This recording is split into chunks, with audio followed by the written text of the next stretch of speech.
Ready লাউয়ের পায়েস।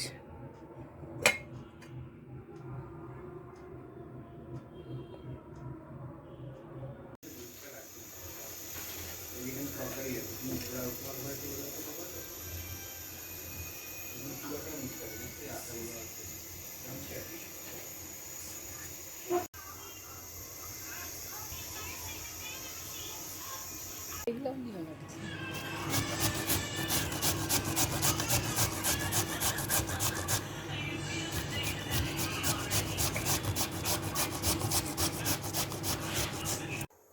দিয়ে দিচ্ছি একটুখানি ঘি।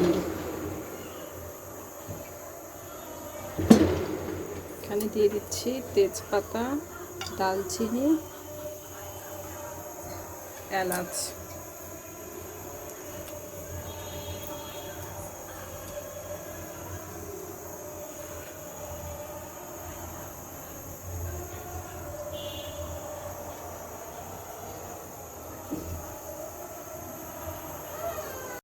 এবার লাউয়ের এগুলো ঢেলে দিচ্ছি। এটাতে আমি একটু ভেজে নিব। নিয়ে এখানে আমি দুধ রেখেছি। দুধটাতে আমি যখন ভাজা হয়ে যাবে তখন আমি এই দুধটাতে ঢেলে দিব।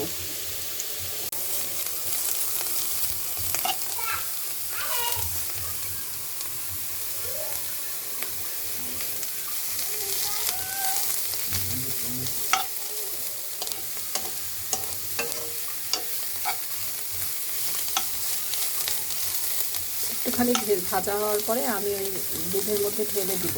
তারপরে একটু সিদ্ধ করে নিব। তারপরে সিদ্ধ করে ঠান্ডা হয়ে যাওয়ার পরে আমি খেজুরের গুড় যে আছে সেটা আমি দিয়ে দিব। শীতে খুব অল্প পরিমাণেই আমি এটা বানাইছি, কারণ সবারই তো হচ্ছে সুগার প্রবলেম থাকে, নানা রকম হেলথ ইস্যু থাকে। তো সেক্ষেত্রে চিনি জিনিস যত কম খাওয়া যায় তত ভালো। তারপরেও কিছু কিছু জিনিস না খেলে মনে হয় শীতটা এসে গেল, খাওয়া হলো না, একটু কীরকম লাগে, এই জন্য বানানো। তো অল্প পরিমাণ নিয়ে কিভাবে করা যায়, আমি মাত্র 2 ফালি নিয়েছি। অর্ধেকটা ওই লাউটা অর্ধেক করে তারপরে সেটারও অর্ধেক করছি, মানে 4 ভাগের 1 ভাগ নিয়ে বিচিটা ফেলে দিয়েছি। বিচিটা ফেলে দেওয়ার পরে সেটা গ্রেটারে কুচি করে নিয়েছি। তারপরে যে ঘিয়ের মধ্যে মশলাগুলো দিয়ে একটুখানি ভেজে নিচ্ছি। এরপর আমি দুধে এটা সিদ্ধ করে নিব। সিদ্ধ করে নিলেই হয়ে গেল। তারপর ঠান্ডা করব, ঠান্ডা করে তারপর গুড়টা অ্যাড করব, না হলে আবার দুধটা ফেটে যাবে, ছাড়া ছাড়া হয়ে যাবে, দেখতে ভালো লাগবে না। তখন দেখতে ভালো না লাগলে অনেক সময় খেতেও ইচ্ছা করে না। তাই আমরা এই সাবধানতাটা অবলম্বন করব। ইনশাল্লাহ ভালোই হবে। তো ভাজা আমার মনে হয় হয়ে গেছে, এখন ঝরঝরা হয়ে গেছে। তো আমি এখনই অ্যাড করে দিব দুধ।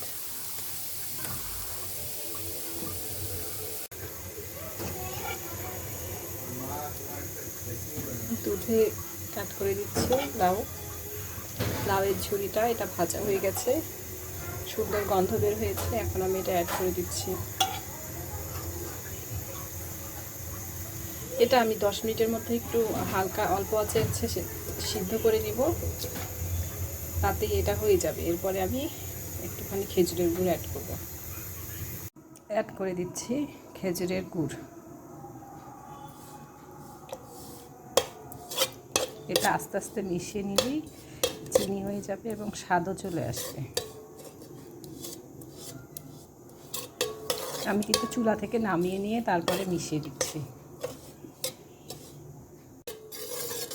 মেশানোর পরে কালারটা দেখুন কীরকম হয়েছে। টেস্ট বাড়ানোর জন্য আমি আর একটু গুঁড়ো দুধ দিয়ে নিচ্ছি। এটা আমি চুলাতে দিইনি, না দেওয়া অবস্থায় মিশাই দিচ্ছি। এখন একটু গুড় ব্যবহার করার কারণে হয়ে গেছে, পানি জমা হয়েছে। তো হচ্ছে আমি আর একটু গরম করে নিব। গরম করা হয়ে গেলেই রেডি।